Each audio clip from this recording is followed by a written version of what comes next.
새벽에 함께 묵상할 성경 말씀은 시편 139편 5절부터 10절입니다.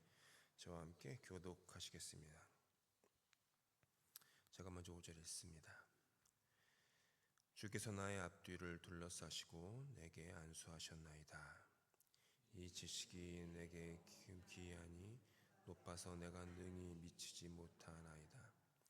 내가 주의 영을 떠나 어디로 가며 주의 앞에서 어디로 피하리이까?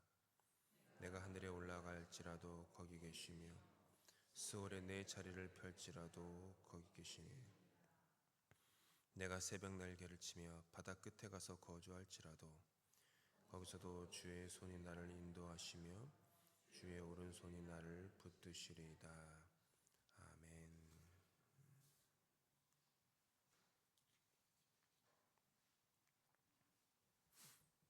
일상에서의 예배라는 제목으로 우리 말씀 은혜 나누겠습니다. 내 주 예수 모신 곳이 그 어디나 하늘나라. 우리 방금 고백한 찬양 고백을 우리 기억합니다.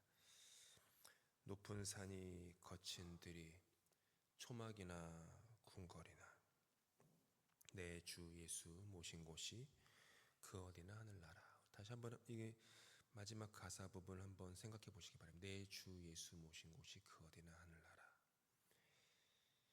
우리가 삶을 살아갈 때 발을 딛고 살아가는 우리 일상의 삶 속에서 우리는 그저 예배당에 앉아 있을 때만이 아니라 우리의 삶의 일상 속에서 분주하고 소란스럽고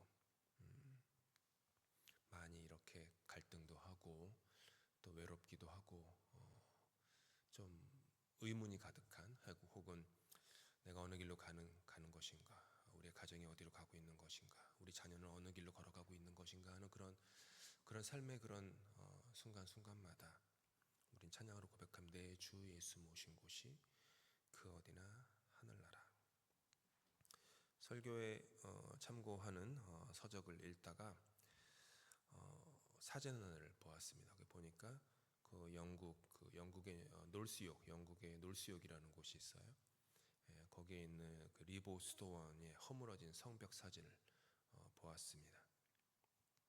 허물어졌지만은 11세기, 12세기 이때에는 무척이나 고요하고 완벽한 그런 영적인 공간이었을 것이고요. 그 전성기 때의 그 영적인 그 고요한 하나님을 만나는 그 수도원의 그 공간을 참 보면서 동경하게 됩니다. 수도원에 가보셨는지는 모르겠습니다. 저는 수도원을 많이 다녀봤습니다.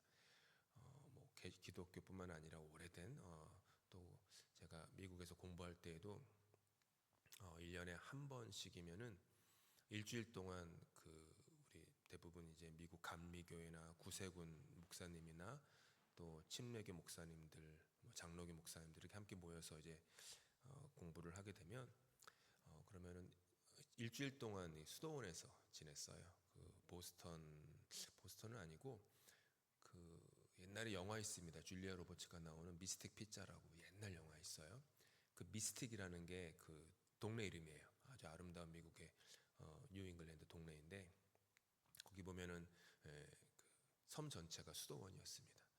한 분이 자기 가진 섬을 그 교구에 기부를 하면서 그 섬에다가 수도원을 지어서 수도사들이 이렇게 양성하는 곳을 지내다가 수도사들이 점점 사라지니까 이제 일종의 지구 개신교로 하면 기도원 같은데, 그러면 거기 보면 이제 예수님의 그 순환의 그 그림들이 스테이션으로 있어서 이렇게 1시간이고 2시간이고 예수님께서 쓰러지셨던 곳, 예수님께서 외치셨던 곳 하나하나 돌아다니면서 묵상할 수도 있고, 섬이니까 바다 아닙니까? 또 그 풍경을 바라보면서 또 말씀을 읽고 작은 예배당에 들어가서 기도하고 침묵으로 이렇게 시간을 보내는 그런 시간들을 가졌었는데 참 뜻깊은 시간이었습니다.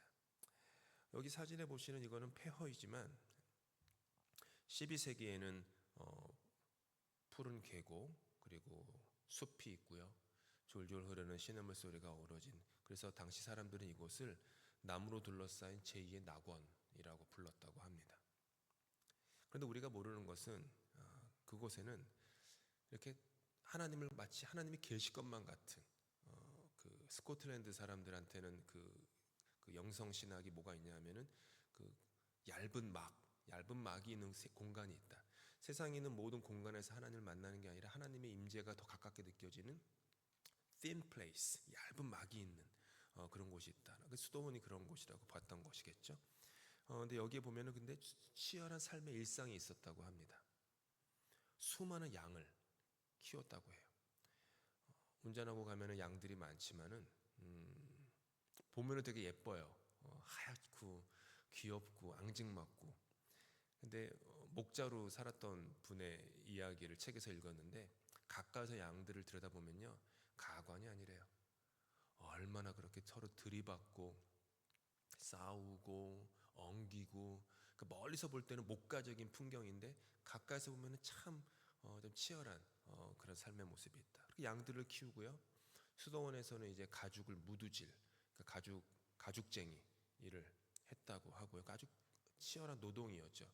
사도행전에서는 무두장이가 가장 거기 소위 말하는 그 하층민에 속하는 사람들이어서 베드로가 예수 믿고 거듭난 후에 무두장의 집에 머물렀었다라고 하는 무두장이 시몬의 집에 머물렀던 그런 귀한 이야기도 나오는데, 그런 일을 하고요. 광산에서 광산을 파고 심지어 뜨거운 용광로를 돌리던 그런 매우 분주하고 치열한 일터이자 산업의 현장이었다고 하더라고요.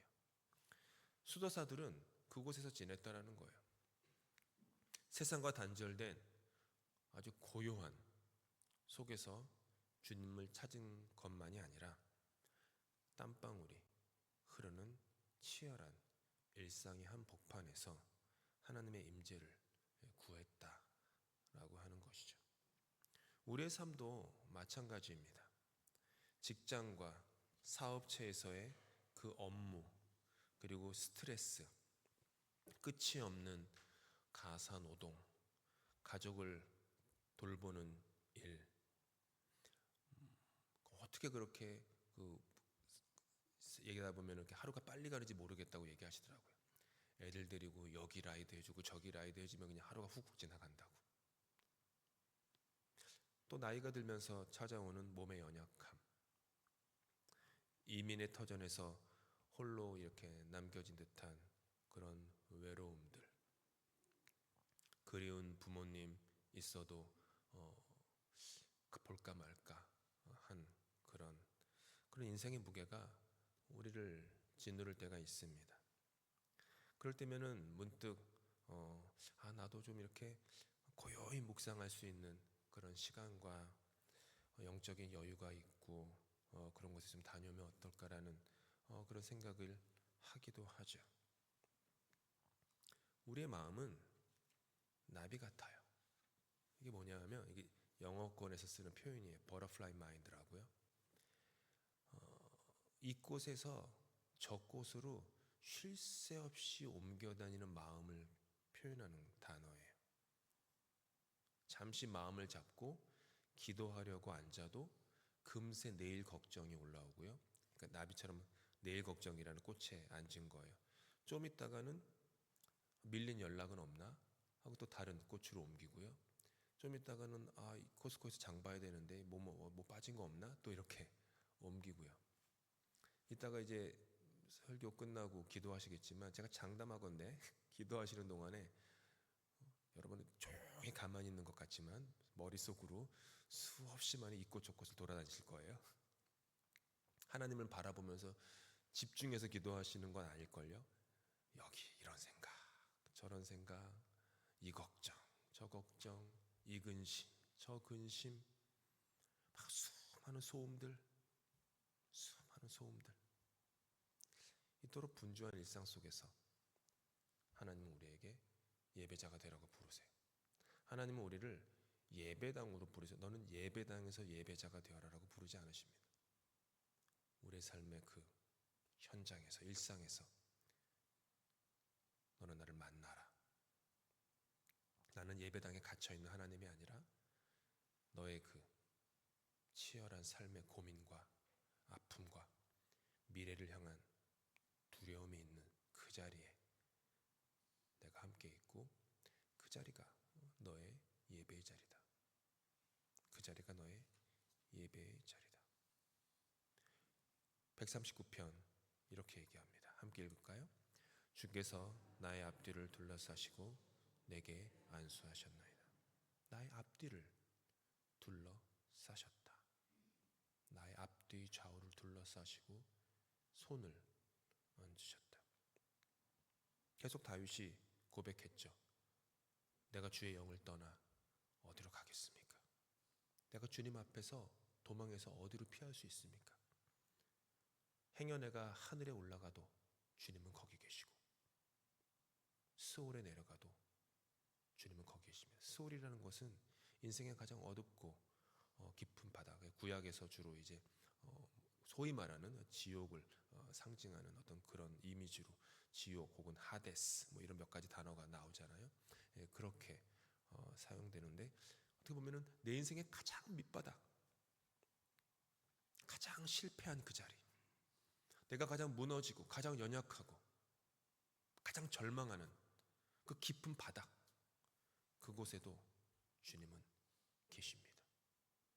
내가 주님을 뜨겁게 순결하게 기쁘게 예배하는 그 자리에 주님만이 계시는 것이 아니라, 이런 나라도, 이 모양인 나라도 괜찮을까라고 하는 그 자리에 주님이 거하신다라는 거예요. 내가 새벽 날개를 치며 바다 끝에 가서 거할지라도, 그렇게 거칠고 외로운 그 삶의 현장에 내가 갈지라도 주의 손이 나를 인도하시고 주의 오른손이 나를 붙드십니다. 다윗의 고백이었어요. 다윗의 삶을 우리가 잘 알잖아요. 그가 얼마나 힘들고 아픈 광야의 삶을 보내야만 했는지.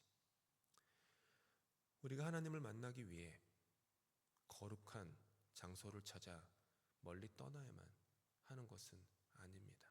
하나님께서는 이미 우리 앞뒤 좌우를 둘러싸고 계십니다. 예전에 한국에 있을 때 뭐 코스타 사역을 하거나 뭐 이럴 때 보면은 이번에 9월달에 오실 고용원 선교사님과 뭐 부흥한국 등과 이렇게 같이 사역을 할 때가 종종 있었습니다. 집회를 하다 보면은 자주 한 30년 전쯤 기억인데 자주 하시던 선교사님의 말씀이 있었어요. 뭐냐면 찬양 인도하고 이제 막 하다가 인생이 이렇게 앞뒤 좌우가 막혀 있는 것 같은 그런 삶에 처할 때가 참 많은 것 같다고 그렇게 얘기를 해요. 그러다가 이렇게 앞뒤 좌우가 꽉 막혀서 도무지 어디로 갈지 모를 때, 그때 꼭 고개를 들어 하늘을 보시라고, 하늘을 보시라고, 뚫려 있는 그 하늘을 보시고, 그때 우리를 위로하시고 언제나 함께 하시는 그 하나님을 보라고, 그런 말씀을 하셨던 게 아직도 제 마음에 있어요. 하나님이 거기 계신다라는 거예요. 우리 앞뒤를, 위아래를 둘러싸고 계십니다. 기독교 영성은 내 삶의 자리를 떠나 도망치는 것이 아닙니다.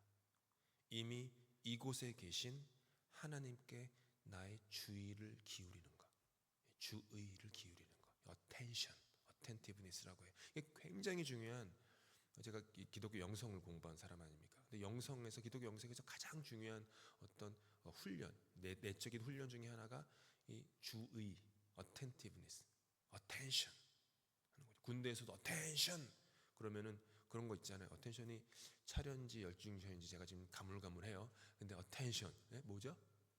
차렷이에요? attention. 저보다 더 잘하시네. 제대하신 지도 저보다 오래되셨으면서. 근데 attention 그러면은 차렷, 주의를 집중해 라고 하는 거예요. 그거예요. 내 영혼에게 attention, 주의를 기울이는 것. 유명한 성 베네딕트 수도원의 수도규칙 첫 단어가 뭐였는지 아세요? 아우스쿨타라는 단어가 첫 단어였대요. 뭐예요? 귀를 기울여라. 이게 그 영성, 그 수도 혹은 뭐 수도원 혹은 뭐 기도원 뭐가 됐건, 혹은 신앙생활도 마찬가지예요. 가장 첫 규율, 영적인 규율, 신앙의 규율이 귀를 기울여라. 마음을 주께 고정하십시오. 세상의 소음을 내려놓고 주님께 귀를 기울이십시오.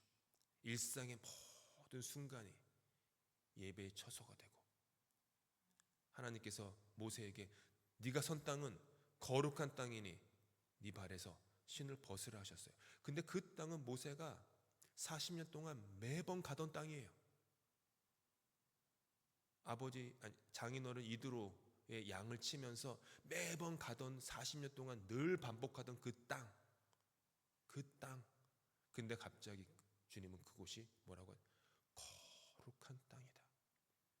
내가 임재하는 곳이다. 네 발에서 신을 벗어라. 17세기 우리가 그 하나님의 임재 연습이라고 한때 많이 우리 기독교인들 사이에서도 익혔던 로렌스 형제의 책이 있죠. 그 로렌스 형제는요, 주방에서 일을 했습니다.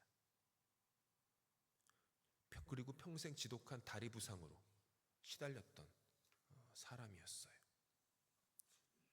그는 자신이 몹시 싫어했던 시끄러운 주방에서 그릇을 닦고 음식을 준비하느라고 애를 썼던 사람입니다. 근데 그는 낙심하지 않았다고 해요. 부엌의 가장 분주한 순간에도 이 세상에 오직 주님과 나 단 둘만 존재하는 것처럼 그렇게 마음을 들였다고 합니다. 그러니까 내가 있는 그 주방 싫어도, 나중에는 이제 신발을 고치는 그 구두 수선의 일을 했어요. 그 자리에서 신발을 고치면서 손님들의 망가진 신발을 받는 그 순간순간 그 자리가 자기의 예배 처소였다.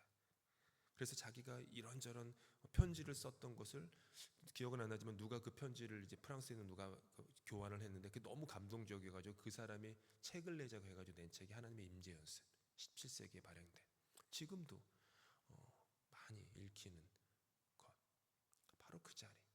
음식을 만들고 청소를 하고 장부를 정리하고 소박한 노동 속에서 하나님의 임재를 연습하며 살아갔던 겁니다. 하나님은 어디에나 계십니다. 주일 예배당에만 계시지 않습니다.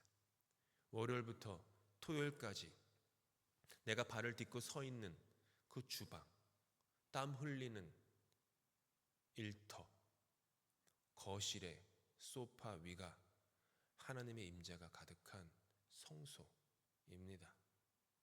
우리의 성향이 외향적이어서 외부의 자극에 쉽게 흔들리든, 혹은 내향적이어서 끊임없는 생각과 감정의 소용돌이 속에 갇혀 있든 상관없이 주님을 향해 시선을 돌리는 것은요, 모두에게 열려있는 거룩한 초대입니다.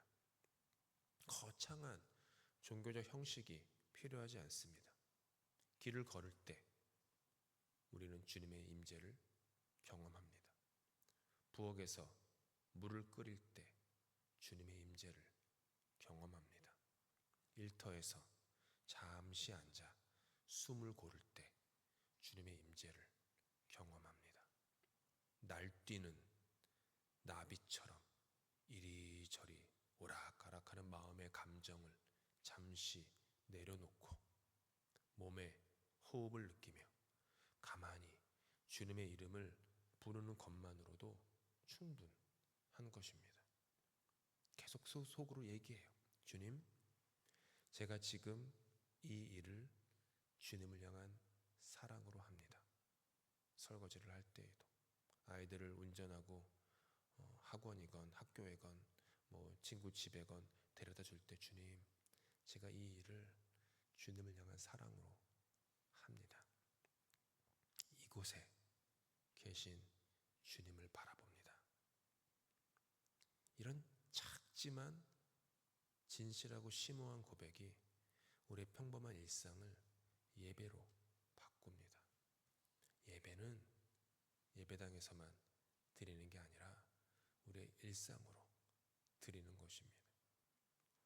주님은 그래서 우리에게 더 완벽해져라 라고 얘기하지 않고요, 그냥 있는 모습 그대로 찾아오라고 따뜻한 손을 내미세요.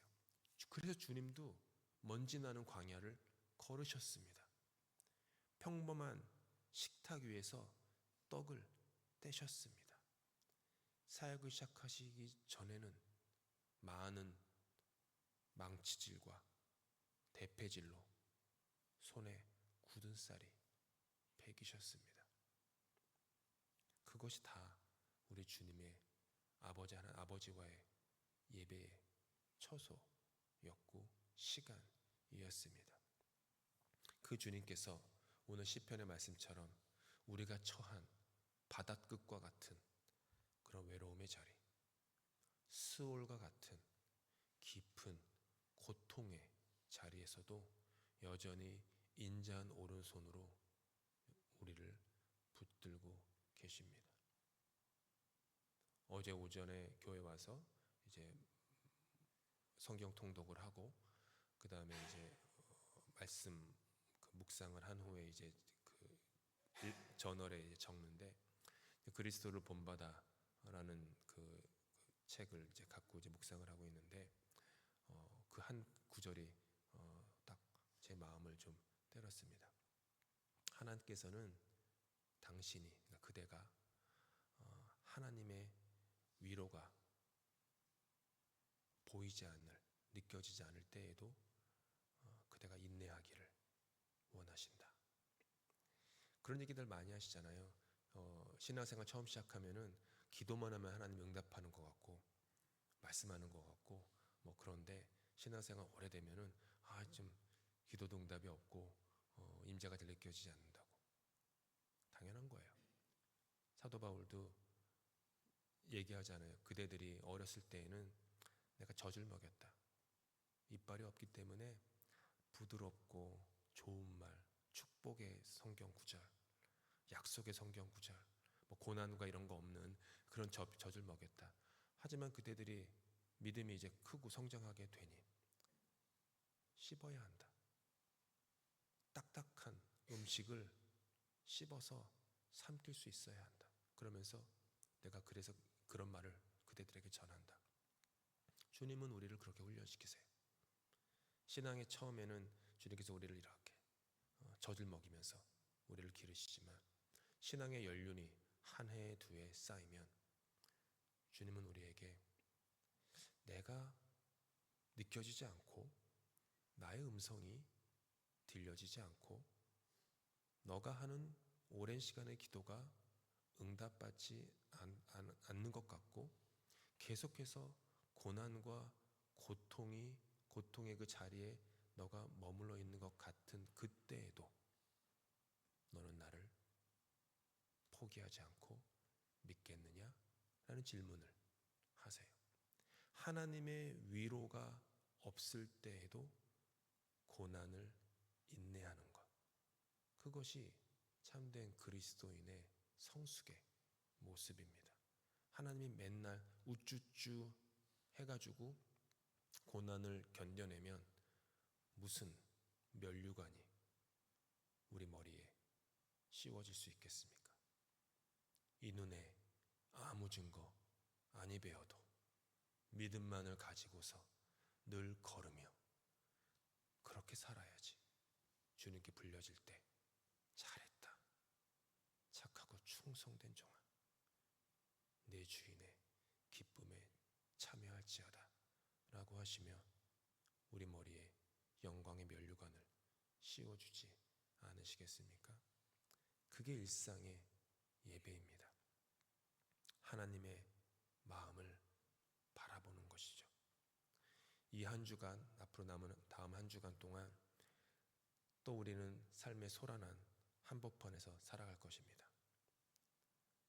그때마다 내 주 예수 모신 곳이 그 어디나 하늘나라.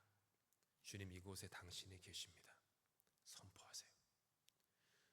주님 이 자리에 당신이 나와 함께 하십니다. 내가 당신께 주의를 기울입니다. 귀를 기울입니다. 내 일상이 예배의 자리가 되게 하시고 내가 지금 만나는 사람과 예배의 관계로 있게 하여 주십시오. 그런 일상의 예배자로 세워질 수 있는 될 수 있기를 예수님으로 축복합니다. 내일은 우리 아버지 주일 예배라서 다 아시지만은 11시 예배가 아니라 10시 반, 10시 반에 한국어 예배, 영어 예배 우리 연합으로 함께 예배 드리도록 하겠습니다. 기도하겠습니다. 사랑과 은혜가 풍성하신 하나님, 주께서 나의 앞뒤를 둘러싸고 안수하여 주시니 감사합니다.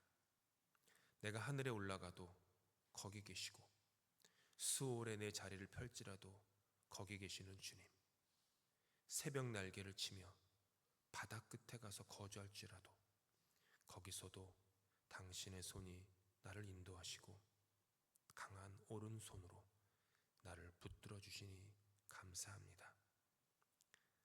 내가 있는 모든 자리가 예배의 자리입니다. 내 주 예수 모신 곳, 초막이나 궁궐이나 그 어디나 하늘나라임을 알고 예배당만이 아닌 내 삶의 모든 자리에서 주님을 만나게 하여 주시옵소서. 그리고 늘상 반복하던 어떻게 보면 의미 없었던 그 일들에 하늘의 의미가, 하늘의 목적이 부여되도록 은혜 베풀어 주시옵소서. 만나는 사람과 그저 그 만나는 사람과 나와 그 사람의 만남이 아니라 당신과 나 사이에 예수 그리스도가 계십니다 라는 것을 인지하며 그 사람을 예수님처럼 대접하고 섬길 수 있도록 은혜 베풀어 주시옵소서. 주님의 기도로 예배 마칩니다. 하늘에 계신 우리 아버지, 아버지 이름을 거룩하게 하시며 아버지의 나라가 오게 하시며 아버지의 뜻이 하늘에서와 같이 땅에서도 이루어지게 하소서. 오늘 우리에게 일용할 양식을 주시고 우리가 우리에게 잘못한 사람을 용서하여 준 것 같이 우리 죄를 용서하여 주시고 우리를 시험에 빠지지 않게 하시고 악에서 구하소서. 나라와 권능과 영광이 영원히 아버지의 것입니다. 아멘.